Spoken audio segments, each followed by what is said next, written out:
guys, napakaganda. Ipapakita ko sa inyo kung paano ayusin siya, guys.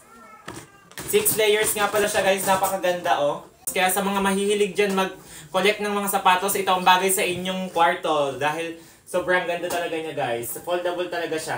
So, guys, saan pa kayo? Sa ganitong kaliit, hindi nyo alam na 6 na sapatos na agad yung malalaman nito. Kaya kung ako sa inyo, bibili na ako ng 6 layers foldable shoe storage, guys, sa Super Shoe Bila.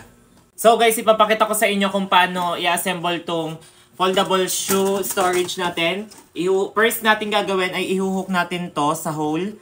Sa hole ng door ng foldable shoe storage. Dapat naka-hook siya ng ayos para hindi siya gumalaw.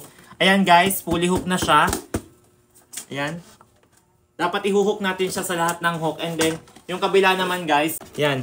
Kailangan naka-open lang muna to, saka nyo ihuhook dito. Pakita mo to. Ihuhook natin siya.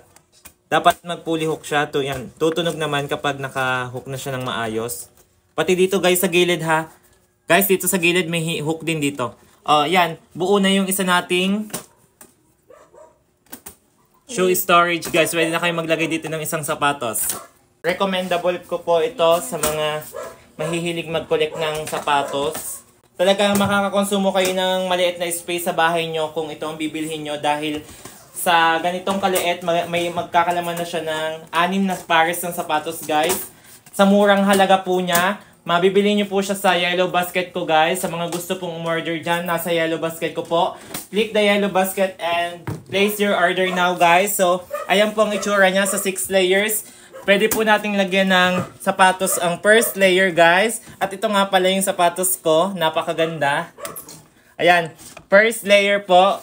Transparent po talaga at kitang-kita po yung mga sapatos nyo na ilalagay dito, guys. Ayan po, napakaganda po. Kung ako po sa inyo, bibili na po ako nito, guys.